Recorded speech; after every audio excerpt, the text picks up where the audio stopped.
it causes a shift that brings about a change in position, a change in direction, a change in our thinking. And I just showed up for just a few minutes this morning at Redemption Church to interrupt our regular scheduled worship service. And I came bringing breaking news. And I came to report that God still has the power to flip the script concerning your life.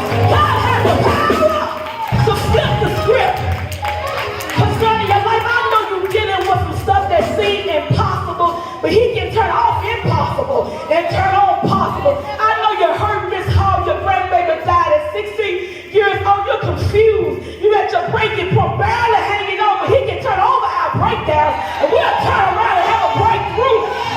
He can flip mourning into dancing, doubt into believing, sorrow into joy. You ain't got to amen me because the Bible says weeping may endure for a night, but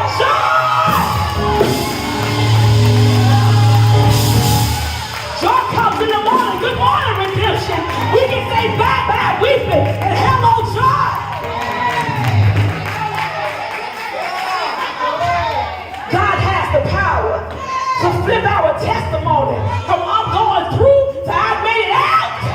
And I made it out all right. Some said I couldn't, but I made it. Some said I wouldn't, but I made it. I made it. Baby, God is so cold. He'll flip that thing. He'll have your enemies like, whoa, look what the Lord has done.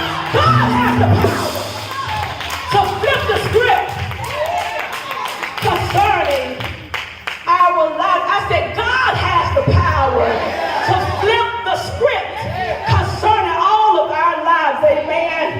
This morning I'm not going to work too hard for real. Y'all think I'm going to preach, but I'm really going to teach this thing. Woo.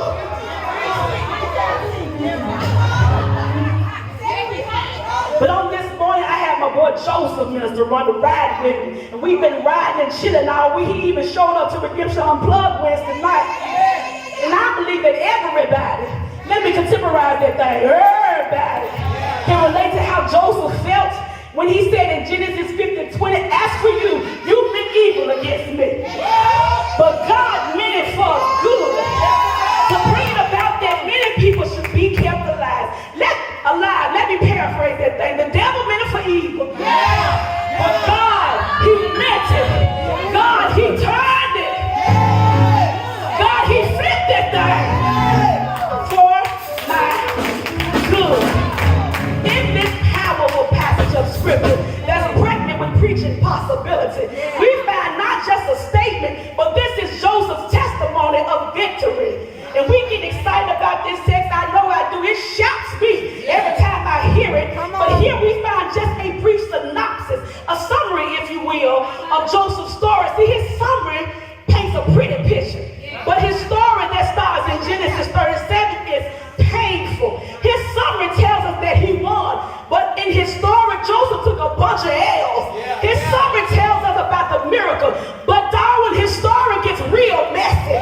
His summary tells us what God did, but his story tells us how God did it. And we're looking at and shouting about Joseph in Genesis 50:20, just like somebody's looking at your life.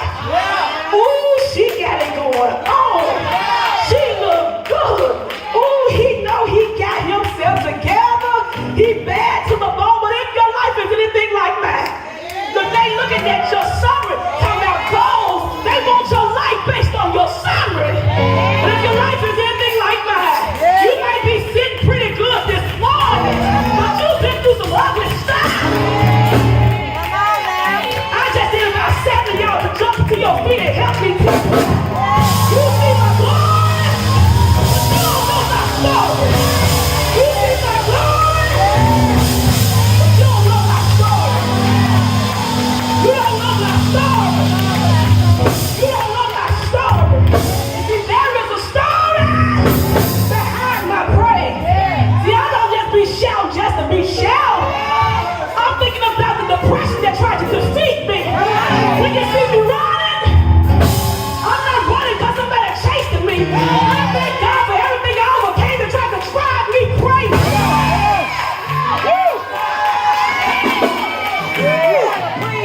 When you see me jumping, I remember all the times the enemy tried to steal my joy.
believer. God gave him a vision, a dream, that one day that he would become a leader. He would have rulership even over his brothers. And Joseph was excited about what God had shown him. So naturally, he did what? He shared it with his folks, right? He told his brothers, but his brothers were big mad, y'all. They were hot. They were already jealous of Joseph because it was no secret that Joseph was Jacob's favorite son. Because Joseph really was a dream come true. And now this, real quick, let me speak to somebody with big dreams. Come on. With big plans. With big ideas. A big business. A big future. Don't get discouraged about the lack of excitement. About the lack of enthusiasm. Lack of support from those closest to you. This is what I found out. Their fondness or excitement has nothing to do with your future. Look, I am a naturally excited type person, as everybody probably already knows. And somebody can text me, look, girl, I got a buy one, get one free shoe sale at the store, and I get excited. Girl, I'm excited for you. You know, the favor of God met you in the shoe store. Look at the Lord. But I text my little story. You know, everything in Memphis is little blessing, little testimony, little business. I text my little information. Look, I'm being installed as the executive pastor of our church. I'm the first pastor in my entire family on my mother and father's side. And they text back. If they text back, that's nice. Come on. Now I was excited about them little ugly shoes you said there. That's my default setting, them shoes. Come on. What's nice about being the first pastor, female pastor in my entire family? But it's okay. Look, I'm not going to help somebody because this helped me. Your family, they really do love you. It's just something in us that we're going to love our kinfolks. We share the blood with the good, bad, and the ugly. They really do love you. This is the problem. Come on. Some just don't like their position in your promise. Somebody really should shout right there. Not all of them, but some of them don't like their position in your promise. Had Joseph told his brothers that they were going to rule over him, they would have had a whole praise party. Ooh, he hear from God. Ooh, you anointed. And Joseph had told his brothers that they would be in leadership. They would have got loud. You got to help us. But this is what the Lord told me. In this season, we can't afford to waste time focusing on people or their reactions. We've got to focus on the promise of God. I said we've got to focus on the promise of God. God says, while you're waiting on me to flip the script, I need you to flip your perspective. Stop focusing on people. Stop seeing people as problems and focus on my promise. I don't care how long it takes. I know last week was throwback Sunday, but the song says he's a God you can't hear. He'll be there. Don't you dare worry. He may not come when you want him to come. But somebody help me shout, he's always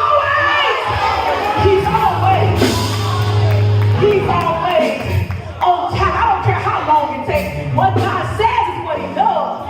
What he promises, he fulfills. What he decrees is what we shall see. What I'm trying to tell you is that God said it. That settles it. Oh my God. The word of God is so powerful. What I read was God gave Joseph a dream, a vision when he was 17. But it didn't manifest until years later. Don't you dare give up. Don't you dare give in. And check this out. I need about 10 mothers to help me testify to this. As mothers, we don't get pregnant and give birth in the same season. But that don't mean that the baby's not coming. It needs to go full time. Y'all don't know when to shout. The baby's still coming. You still gonna deliver. The blessing is still coming. The promise is still coming. We've got to learn how to wait on the Lord. But they that wait on the Lord, y'all know that scripture, shall renew their strength. They shall mount up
tonight.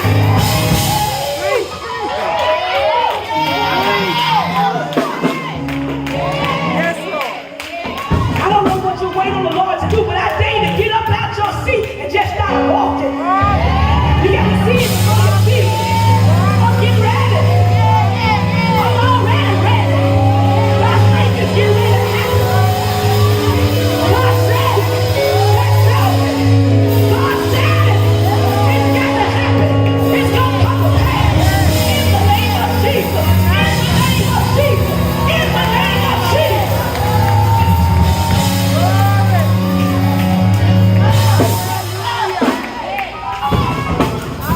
Wait, I say on the Lord. Joseph knew all about waiting on the Lord. Woo. Yet he focused the promise of God. He trusted God. But can you imagine what it felt like to him to be betrayed by his own brothers, his own flesh and blood? Genesis 37:19 through 20 says, then they said to one another, look, the dreamer is coming. You do know that folks can't stand you can still recognize the anointing that's on your life. Look at her, here she comes. Look, here he comes. Don't you ever doubt they see your anointing. They know better than you do. Here she comes with her loud self, and she had a nerve shout and high heels. I sure do.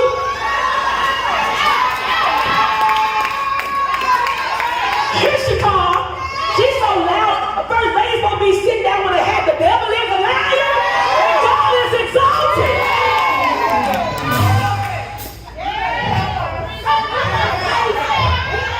Verse 20 says, come therefore, let us now kill him and cast him into some pit. And we shall say, some wild beast has devoured him. My God. We shall see what will become of his dreams. Check this out. They plotted to kill Joseph. His whole flesh and blood. They stripped him of his coat. They put him in the pit. They sold him. Then he was sold into slavery. And they had the nerve to lie about it. You do know that the enemy can't kill what God has destined to live. Don't you worry about a hater another day. Don't you worry about the enemy another day. God says you're going to live and not die. That's a good place to give God praise right there. You're going to live. Joseph's brother left him in the pit to suffer. And I just feel in my spirit that there is somebody in this house on this morning. You feel like you're in the pit of your life. It doesn't feel good. You don't deserve it. You didn't cause it. Yet you find yourself in it. Let me hurry up and let you know that the pit can't stop you. It may pause you, but God will preserve you. Oh, to be kept by Jesus. Oh, to be kept by Jesus. Just like God preserved Daniel and the lions, then y'all know the story. When he shut the mouth of the lion, God is getting ready to shut down the attacks that the enemy has against your life.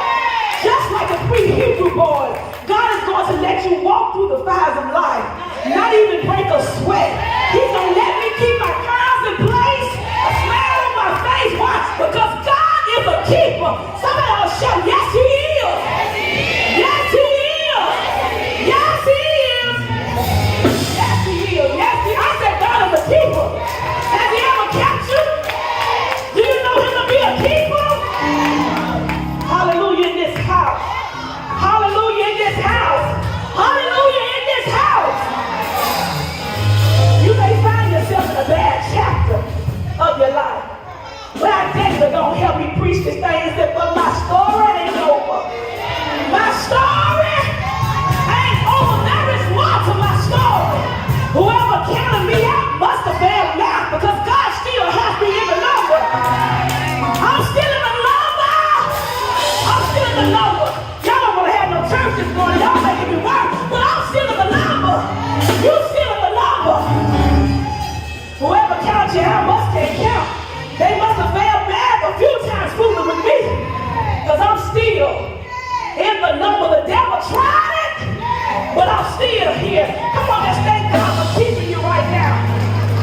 I said,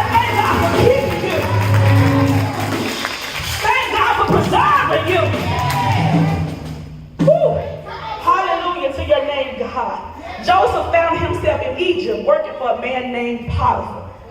God was with Joseph, and he blessed everything that he touched. This caused Potiphar to favor Joseph. He started off as a slave, then God flipped that thing, and he was Potiphar's personal assistant. He knew all his business. And this assures us that we can find favor even in unfavorable situations. Ain't that good news this morning? No matter where you find yourself, look for the favor. It's there, you just have to look for it. This should have been a good chapter in Joseph's life, and it was until Joseph caught the attention of Potiphar's wife. Ooh, wait. Let me pause parenthetically to say this. The enemy uses pain and pleasure to try to stop us from living in, believing in, and wait for the promises of God. See, he uses pain, Miss Hall, to make us feel that God is powerless. He uses pleasure to have us to believe that he is pointless. And pain plans to paralyze us, while pleasure plots to push us past the will of God. But Pastor's already declared this year we're going to get closer. Anybody want to draw closer to the Lord? Please understand, my boy Joseph wasn't going, baby. He already knew the promise. He recognized the promise that God had on his life. So his story goes from being picked on by his brothers to the pit Macatee, to Potiphar's house, where Potiphar's little fast wife tries to pimp my boy Joseph. She lied on him. Y'all know hell has no fury than a woman scorned. And Potiphar's wife was no different. And this places Joseph in prison. And it just looks like that the promise of God on his life won't prevail. But I read over there in 1 Peter 5:10 where it says, and after you have suffered a little while, the God of all grace, who has called you into his eternal glory in Christ, will himself. He ain't gonna send nobody. He will himself. Won't God come see about you? Late in the midnight hour, won't he come rock you? My grandmama said, can't nobody do me like Jesus. Can't nobody do me like the Lord. God himself will restore you. Somebody shout restore. He will confirm you. Shout confirm. He will strengthen you. Don't you feel your help? Shout strengthen. He will establish you. In other words, pain is temporary and trouble don't last always. I'm so glad. Am I by myself? I'm so glad that trouble don't last always. What feels like punishment. I'm going to go back to that. I'm so glad trouble don't last always. Because just when I think he can forget about me, he shows up just in the nick of time. I'm so glad trouble don't last always. There's been some trouble, but God showed up every time. Every time I turn around, he keeps making a way. What feels like punishment is really preparation. Pastor told us that last week. What seems like a setback is really a set up. But when we focus on the promise of God, God will preserve us. And then he can promote us. Anybody ready for promotion? I decree and declare that promotion is coming. In the name of Jesus, promotion is about to hit this house, both in the natural and in the spiritual realm. We get ready to elevate in the name of Jesus. We get ready to advance the kingdom in the name of Jesus. We get ready to flip this whole city in the name of Jesus. Promotion is coming. That should have shot at least 3 of y'all. Y'all know y'all ain't making enough on your job. Promotion is coming. I said promotion just hit this house. In the name of Jesus.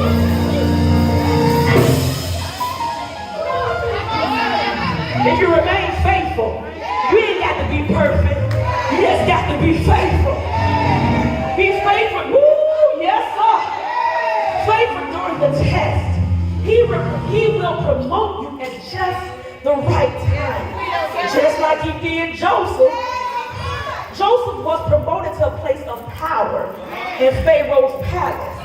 After experiencing Joseph's gift of interpreting dreams while in prison, it was the butler who told Pharaoh about Joseph And Pharaoh sent for Joseph. You better believe that when it's your time, when it's your turn, God will send the right people to come looking for you. You ain't got to advertise nothing. God will send them your way. I know I'm right about it. I don't have a flyer. I don't have no brand. But people still keep calling me. Because it's just my time. Let me testify. It's my time. It's my time. And God is looking for me. It's all right. And the people of God gonna be blessed by it. In the name of Jesus. God will send them looking for you. When it's your time. When it's your turn. He'll take you from being overlooked to overlooked. Hello, somebody.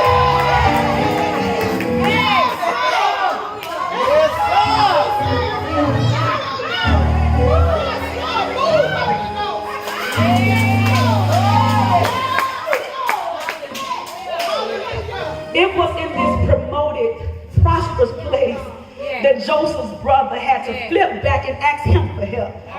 The same ones that had tried to kill him. The same ones that put him in the pit. But let me help y'all out real quick. Your next level of favor is based on how you handle those who mishandle you.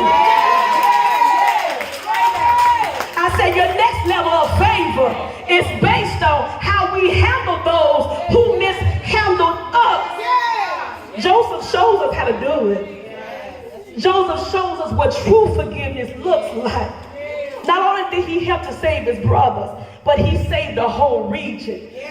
And Joseph's story reminds me a lot of the story of Jesus. Joseph was thrown down in the pit, but Jesus was hung up on the cross. Joseph was sold into slavery, but Jesus paid it all. Joseph went from the pit to the prison to the palace. Jesus went from the cross to the grave, but he got up with all power in his hand. I said he got up with all power in his hand. And he still has the power to flip the script concerning your life. As I go to my seat, I'm reminded of the story. There's a story of the Sandy Hook shooting. It happened back in December 2012. And I recently came across this article. Once again, you probably remember it was one of the most horrific, the most terrifying shootings in our history. It happened, I believe, in Connecticut, and 20 children were killed by a gun shooter. Wow. 6 adults were killed. But there was this one 6-year-old who survived. 20 children were dead. 6 adults were dead, but a 6-year-old got out of there. And the reporter asked the 6-year-old, "How did you make it when everybody else is gone?" She said, "Well, what I did, ma'am, is I saw the blood from all of my friends and my teachers, and I rolled over in the blood. So when the shooter saw me, he thought I was already dead. I was covered in the blood. When the shooter saw me, I was playing dead. And I got so happy in my spirit. If I can relate to that 6-year-old girl, I ain't never been shot before, but there have been some seasons in my life when I was wounded. I was hurt. And because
encourage somebody today.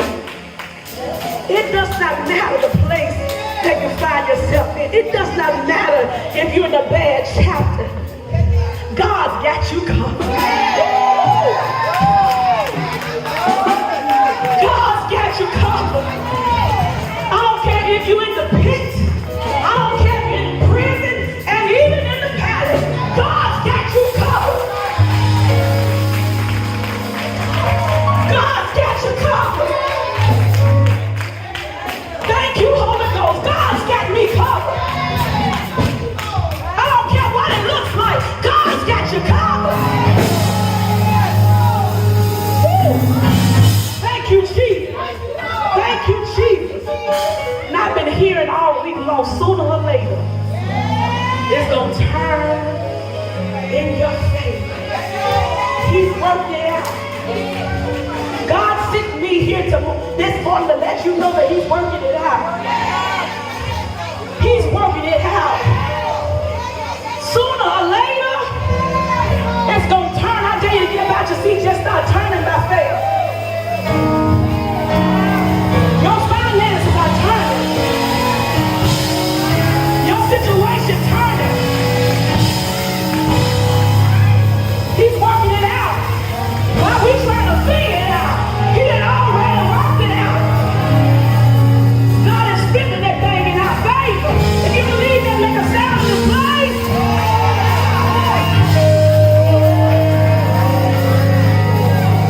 Come on, we trying to get heaven's attention on this morning. Don't get quiet on me. Come on, Pastor. Make a sound in this place. It won't always be like this. Sooner or later, he'll flip in my favor.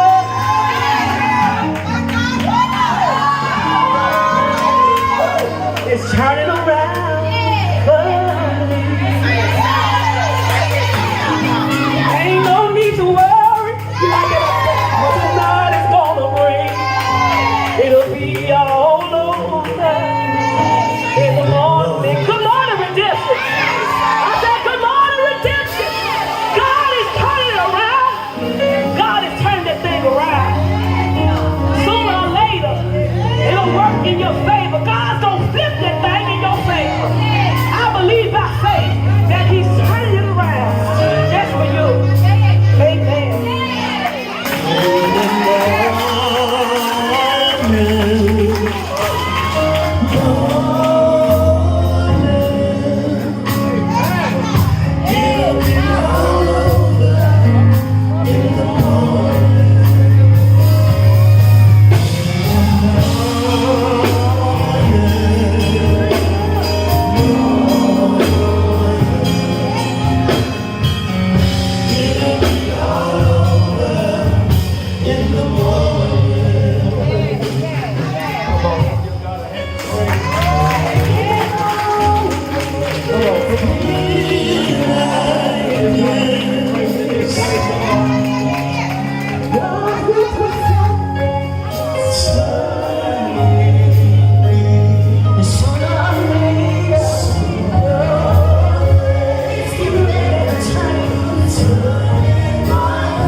I don't want you to leave the same way you came.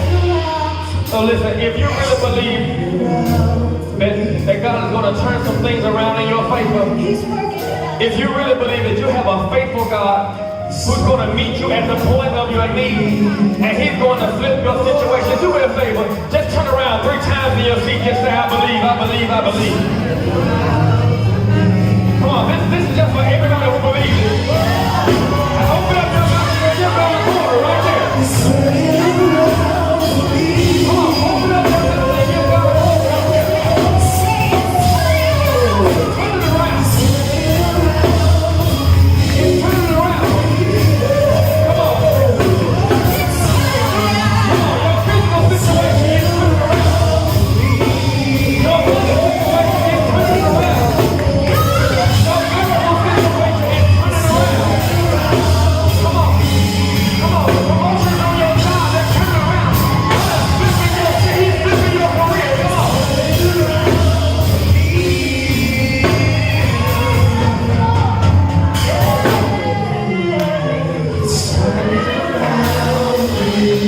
Now listen.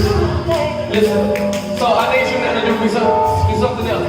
I need you to look at your neighbor. I need you to grab your neighbor. Come on. I need you to connect with your neighbor.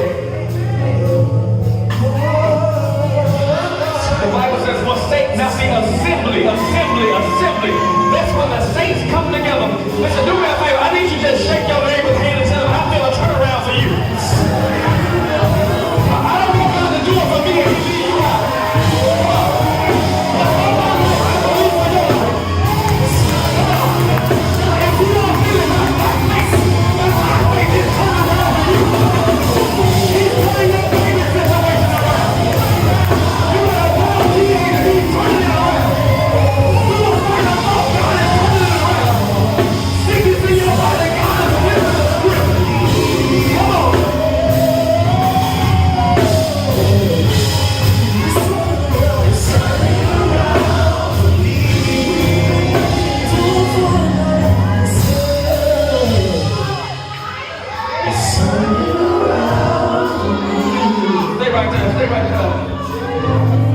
Come on, my faith said it's turning around for me.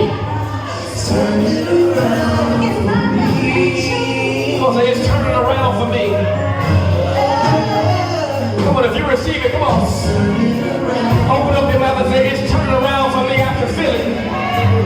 I feel my help right here. Come on. It's turning around for me. All the things that the doctor said was not going to happen, said it's turning around for me.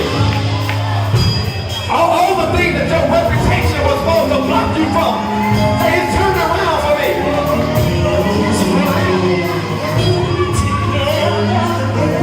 All the things that your background was supposed to keep you from, somebody say it's turning around for me. Somebody say, I didn't have an educational background, but I still see it turning. It might not be on my resume, but I still see it turning.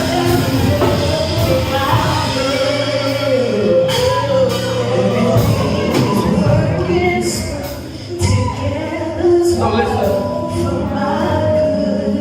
the woman of God said God is ready to flip your scripts. Come on, if you receive that, say that word was for me. That word was for me. I feel God flipping my script right now. Who by faith is ready to receive that? Come on. Who by faith is ready to receive that word? So listen. I'm from the South, and when grandma gives you something, when somebody gives you a gift, you don't receive it real quiet like. When somebody presents you with a present, you can't receive that thing like you knew it was coming. In the South, we show appreciation for a gift that comes our way. You just get it. We show appreciation when somebody does something in our lives. If you really appreciate what God is doing, if you really can give God glory for flipping your script, I believe you will hate somebody to flip. Come on, if you shout, I believe he'll do it faster. If you know what you're I think he'll do it quicker. I feel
So listen, the door of the church is open.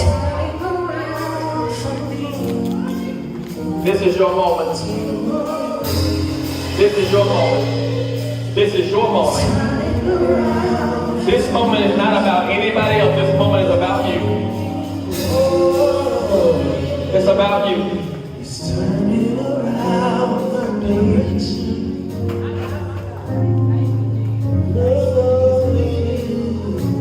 Maybe you're here today.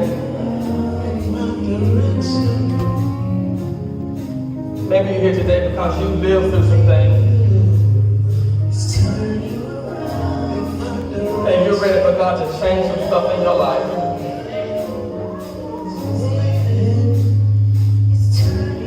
But can I suggest to you that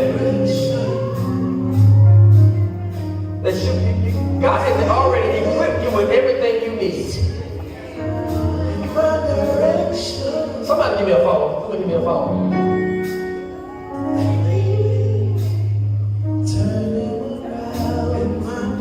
So these things can do almost everything you need to do.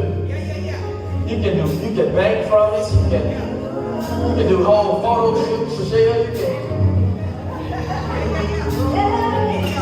You can make sure the light is right, the angle is good. Back and you can do music on this thing. You can do everything. Watch what happens though. But when the phone loses its power, everything that it has is everything that it's capable of doing, it can no longer do. And so to maximize the use of the phone, the use of this device, you got to plug it in. Can I suggest to you that too many of us are like an unplugged phone? You're equipped, but you ain't got no power. You're well able, you just don't have any power because you're not plugged into the right source.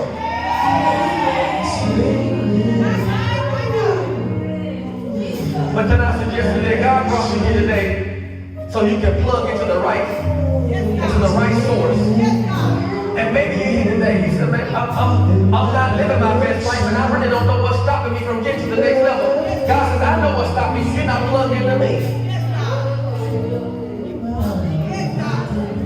You've been trying to do it in your own power and in your own strength. But God says, I need you to plug into me today. So if you're here